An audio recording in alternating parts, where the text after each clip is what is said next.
12 p.m. in Cambe in the Donga-Mantun division of the Northwest region, same time here in Akwa Douala. Good afternoon, ladies and gentlemen. You all welcome to the 12 p.m. bilingual edition on Équinoxe television. Bon après-midi, la Fleur-Signé. Bon après-midi, ici Lucie Chiliengou. Madame, Monsieur, bon après-midi et bienvenue au journal bilingue sur Équinoxe télévision. À la une de l'actualité, le député RDPC a été retrouvé mort le matin de mercredi dernier dans le village Sop. L'honorable abbé Michael avait été enlevé par les combattants séparatistes alors qu'il faisait campagne dans la région du nord-ouest Cameroun. La découverte de sa dépouille par les habitants suscite choc et indignation. Le reportage est signé chez Hubert Michel Kameni chez Stellambou. C'est dans une couverture blanche que le corps sans vie de l'honorable abbé Michael est recouvert et emporté par les sapeurs-pompiers. La dépouille du député du Donga-Mantou est découverte mercredi matin dans un coin reculé de Tabac, une localité du village Sop, dans la région du Nord-Ouest. Son collègue Daniel Etongo, qui vient d'apprendre la nouvelle, est dévasté. Je suis vraiment dépassé. Ça, c'est un monsieur vraiment qui est pondéré. Il ne cherche pas les problèmes. On a vécu ensemble à l'Assemblée nationale, ça fait presque 12 ans maintenant. Député RDPC du Donga-Mantou, abbé Michael y avait fait le déplacement pour la campagne électorale. Enlevé par les séparatistes, il n'en ressortira plus. Quand il était en train de rentrer, il a tombé sur les mains de nos frères, je dis bien nos frères, qui sont entrés dans la brousse, disons qu'ils veulent protéger nos intérêts. Regarde alors comment ils protègent nos intérêts en nous tuant. La nouvelle de la disparition de l'élu local est massivement partagée sur les réseaux sociaux depuis le 15 octobre dernier. Ses ravisseurs auraient exigé la somme de 15 millions de francs CFA pour sa libération. Mais ce mercredi, d'autres images font le tour de la toile. L'élu de la nation a été assassiné. Une nouvelle bouleversante pour sa famille et ses collègues de l'Assemblée nationale. C'est incroyable que les gens, nos enfants, vont prendre les armes pour nous tuer. C'est inimaginable. Regarde pourquoi on dit toujours qu'on peut commencer un soulèvement, mais on ne peut pas savoir à quel niveau ça peut aller. Selon les sources locales, les personnes qui l'accompagnaient ce jour ont été libérées après paiement d'une rançon. Le professeur Jean Calvin Abaoyono a été refoulé à l'aéroport international de Garoua alors qu'il se rendait dans la capitale régionale pour une réunion avec le candidat Issa Tiroma Bakari. Pour les hommes de droit, il s'agit d'une atteinte grave aux libertés individuelles. Cet incident s'inscrit dans un contexte post-électoral extrêmement tendu. Le reportage de Fabrice Eloumou et Dalastiana. Une scène surréaliste, une dictature d'une échelle inclassable. Une brutalité ambiante et savamment entretenue, ce sont quelques expressions utilisées par le professeur Jean-Calvin Abaoyono pour décrire et dénoncer le refoulement qu'il a subi à l'aéroport de Garoua mercredi dernier. En provenance de Yaoundé, l'universitaire explique avoir été sommé par les forces de maintien de l'ordre sur haute instruction de rebrousser chemin par le vol qui l'a conduit. Il devait alors tenir une séance de travail avec le président du FSNC, Issa Tiroma Bakari. Une situation qualifiée d'abus par les experts du droit. C'est inadmissible de comprendre qu'un professeur se déplace pour Garoua pour voir un ami, un président d'un parti politique et on lui refoule. Sur ce cas d'école, les hommes de droit s'accordent à dire qu'il s'agit d'une violation des libertés d'aller et venir telle que prévue par la Constitution et même le droit international. Dans le contexte camerounais, la liberté de s'établir et de se déplacer partout où on veut être consacré constitutionnellement, n'est-ce pas, dans la Constitution du Cameroun, sous réserve des prescriptions légales en ce qui concerne l'ordre, la tranquillité et la sécurité. Tout acte, n'est-ce pas, qui viendrait en contradiction de cette prescription constitutionnelle, je dis bien constitutionnelle, ne peut être qu'un acte d'abus. Bien que ces événements se déroulent dans un contexte post-électoral tendu, Maître Kamoualimène estime qu'on est là en dehors de la mesure exceptionnelle qui autorise une telle restriction. La seule circonstance que tu peux interdire quelqu'un à se mouvoir, c'est lorsqu'il y a une décision du tribunal, n'est-ce pas, qui coupe cette liberté. Pour le professeur Jean-Calvin Abaoyono, la scène des Garois n'ébranlera pas sa détermination à combattre le régime en place pour le bien des plus jeunes générations. Face à la montée des tensions, des voix s'élèvent pour réclamer le respect du choix du peuple, tandis que les candidats Hiram Samuel Iodi et Serge Espoir Matomba appellent le pouvoir à respecter le verdict des urnes. Certains avocats, à l'instar de maître Emmanuel Sim et Christian Timbané, interpellent le Conseil constitutionnel. Les détails dans ce reportage de Gladys Sidier Bambadian et Kemazou Mathilda Osomba. Les hommes politiques maintiennent la pression sur le pouvoir en place et sur les institutions chargées du processus électoral au Cameroun. Le candidat à la présidentielle 2025, Hiram Samuel Iodi, a ainsi adressé un message solennel à Paul Biya, l'invitant à entrer dans l'histoire par la grande porte. Il exhorte à reconnaître la volonté de changement exprimée par le peuple camerounais lors du scrutin du 12 octobre et à prendre une décision qui préserve la paix et l'avenir du pays. Ne condamnez pas le destin de millions de vos petits-enfants. Prenez la bonne décision, écrit Hiram Samuel Iodi dans sa lettre adressée au chef de l'État.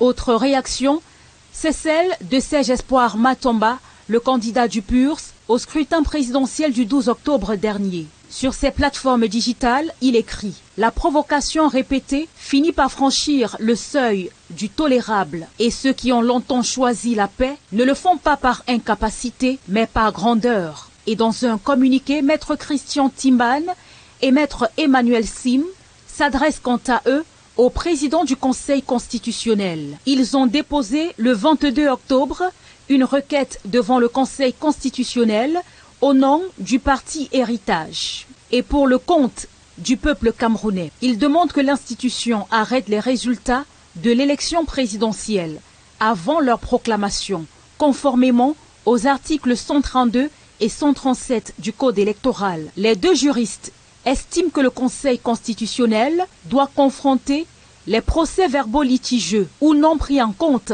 avec la compilation de la Commission nationale de recensement général des votes afin de garantir la régularité et la transparence du scrutin. Il rappelle qu'aucune disposition légale ne confère à cette commission un pouvoir contraignant sur le Conseil constitutionnel, seul habilité à arrêter et à proclamer les résultats.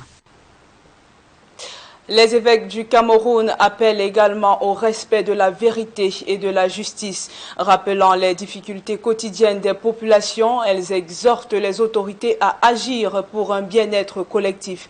Jean-Paul Boyo et Dallas Chana, les détails.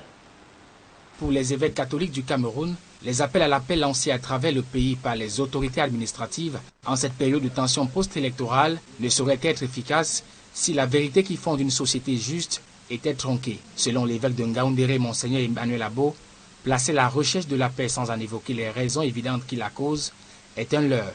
La cause profonde, n'est-ce pas, de cette crise que nous sommes en train de traverser, c'est la souffrance qu'il y a dans le cœur, comme je le disais tout à l'heure, c'est la frustration qu'il y a dans le cœur, c'est l'injustice généralisée, n'est-ce pas, que nous vivons dans ce pays où les Camerounais, n'est-ce pas, ne croient plus à aucune promesse, à aucun, n'est-ce pas, discours. De son côté, le président de la Convention épiscopale du Cameroun, Monseigneur Andrew Nkeya, chez nos confrères de Radio Vatican, rappelle que parler de paix c'est bien, encore faut-il que les auteurs de cette initiative, face à un peuple qui exige la vérité, entendent la vérité. Avec les moyens de communication que nous avons, Internet et tout ça, les gens ne peuvent pas être trompés. Donc, c'est la vérité qui va nous libérer. Et nous, on a fait cet appel à tout le monde qui sont impliqués dans cette conclusion de notre élection, que tout le monde soit guidé par la vérité. C'est seulement la vérité qui peut nous donner la vraie paix. C'est seulement la vérité qui peut nous rendre libre. Pour ces évêques, aller vers une véritable paix au Cameroun et permettre à nos compatriotes de vivre comme un seul peuple, nos autorités doivent adopter comme démarche éradiquer l'injustice qui crée tellement de frustration et tellement de mécontentement, n'est-ce pas, dans notre pays. Une fois que nous allons retrouver, je ne sais pas, l'équilibre, s'il faut le dire juridique, quand je parle d'injustice, je veux faire référence à ça, l'équilibre social, l'équilibre socio-économique de notre pays, je crois que nous allons vivre une véritable paix. L'Église catholique, qui place la paix au cœur de ses homélies, n'a de cesse de critiquer le clientélisme et la corruption au sommet de l'État, qui ne sert pas aux intérêts des plus pauvres. À la veille de la proclamation officielle des résultats du scrutin présidentiel, les chefs traditionnels appellent au calme et à la paix de l'Oum à Yaoundé. Ces autorités traditionnelles rappellent que l'unique vainqueur est un Cameroun apaisé et uni. Les détails dans ce reportage de Christine Stéviane Tepe, Janine Yonta et Cédric Chouna. À l'approche de la proclamation des résultats de l'élection présidentielle prévue le lundi 27 octobre 2025, le climat reste tendu dans plusieurs régions du Cameroun.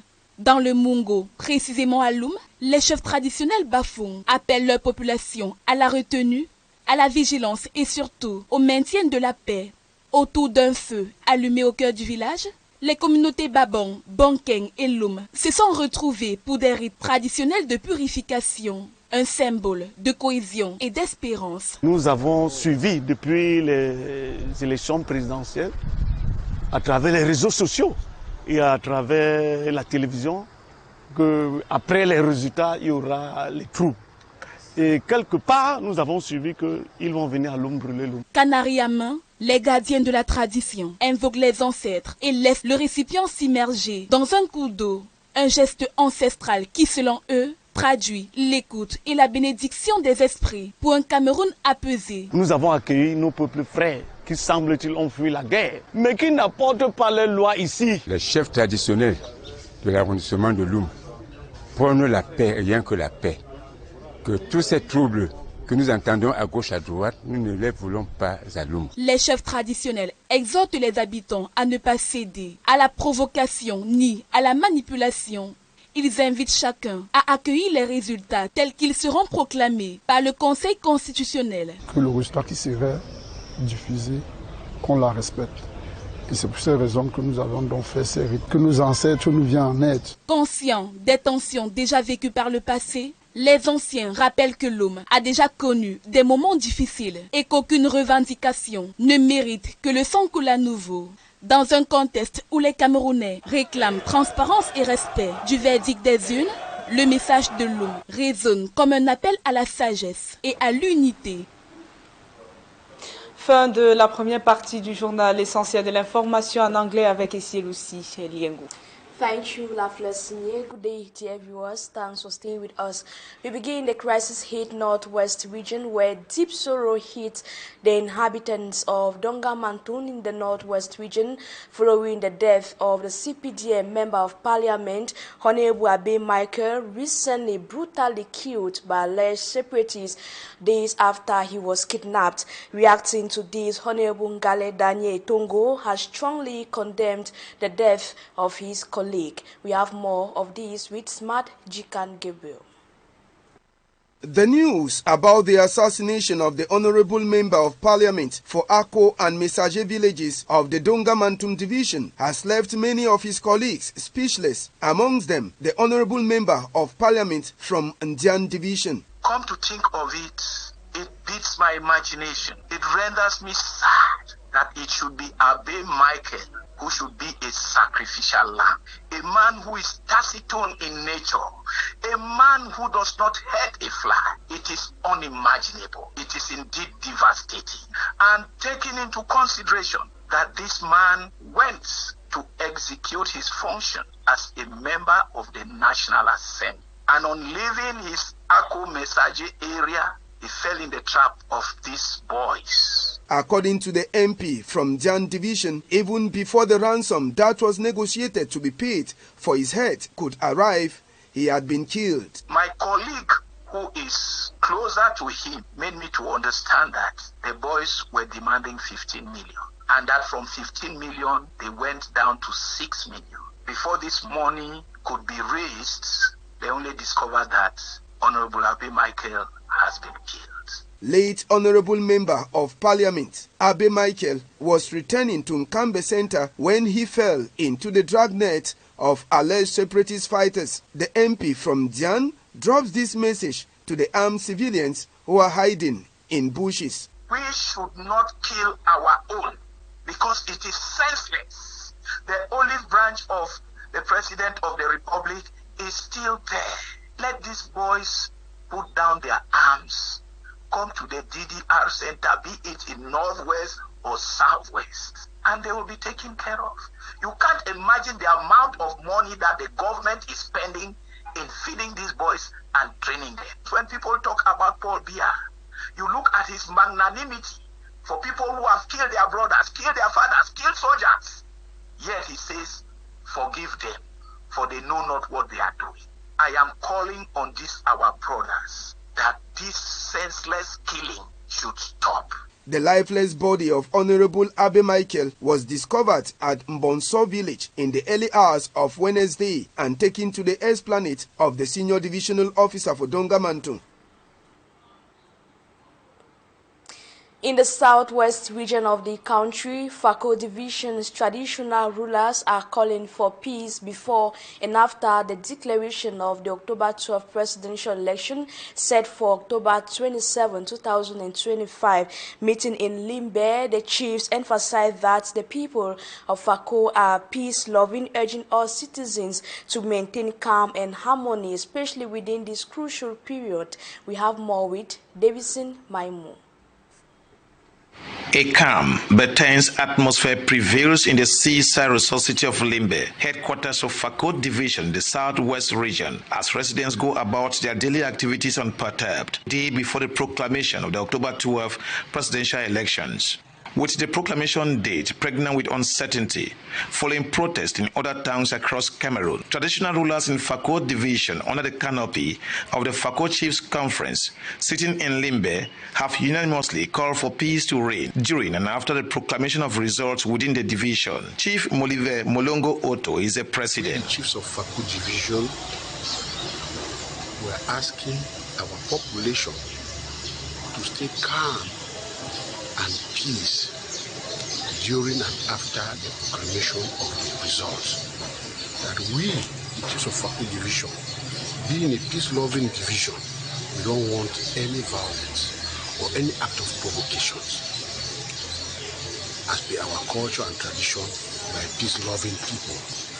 According to Chief Samuel Liunga of Likoki village, the people of the northwest and southwest regions have suffered enough to be entangled in yet another unrest. Those of us from the southwest and the northwest, we know what we've already gone through.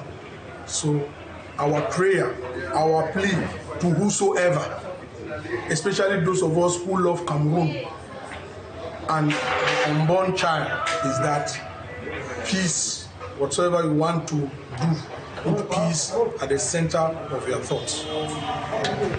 Everything being equal, the wish of the people of Fako Division is that the proclamation of the result should not mar the partial peace the people are presently enjoying.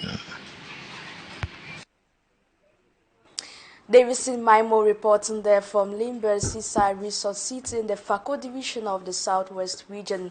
Away from that, legal experts in the country are denouncing the breach of both national and international laws. Their reaction follows the incident where Professor Abba Oyono was refused entry into the town of Garwa in the North region, where he had a meeting with Isa Chiroma Bakari. According to legal experts, including Barrister Kamwa Limen, the act should not be tolerated or accepted in the country.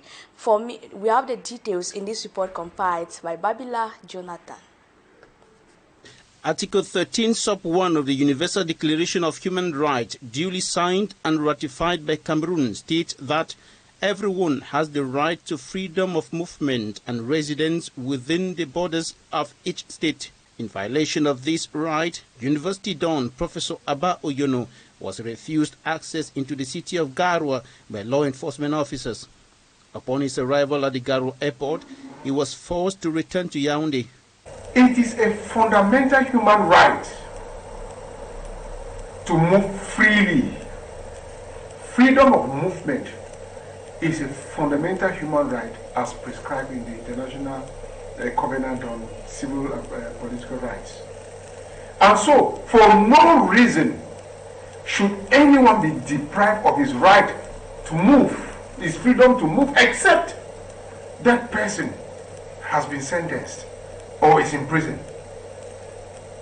Without that, nobody has the right to violate such a fundamental human right. While this right is fundamental, it is not absolute and can be subject to necessary and lawful restrictions such as those related to national security, public order, and public health. Mr. Lehman emphasizes on the respect of due procedures. Nobody dictates to anybody where you have to go, except by an order from the courts after a due process. And so it was illegal for him to be repatriated back to Yaoundé as somebody who does not have the right to visit Issa Chiruma or to visit any other person in this country. He calls for legal action against such violations to end what government critics qualify as the reign of impunity in Cameroon. Once there is a violation, there is a sanction. And so I'm calling on Professor that I am available for him, for us to bring an action against the violation of his rights. He adds that in the context of rising election tension in the country, such actions should be avoided.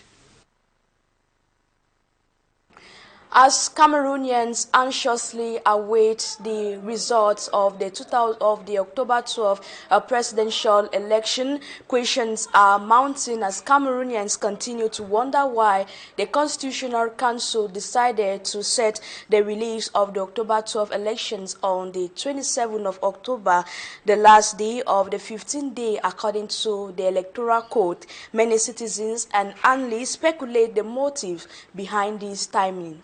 Babila, for me, I'm Shong Sanda, tells us more. The official results proclamation built for Monday, October 27, 2025 is no doubt within the deadline fixed by the Constitution in Cameroon. However, observers question why the Constitutional Council picked the last of these 15 days, whereas the Council concluded all post-electoral litigations since Wednesday, October the 22nd, 2025. Pour l'essentiel, ils ont une idée claire. Political journalist Jtb Fongang hopes that the move is motivated by the need to adjust and proclaim the true results of the October 12 presidential because truth relieves, he says. Parce que la vérité libère, dit-on. Beyond the need for truth and the will of the people, other Cameroonians say that the extended deadline could have been settled for in order to address the tense post-electoral atmosphere across Cameroon. Il y a des tensions qu'on observe dans... This opinion is shared by Didier Dengue, a journalist who expresses the need for calm to return in towns and cities across the country. Baisse un tout petit peu. Moreover, given that some candidates publicly expressed knowledge of the outcome of the exercise shortly after October 12, some opinions hold that the Monday deadline could have been settled for so as to facilitate negotiations and factual reconciliation in order to attain a legitimate and unanimous outcome.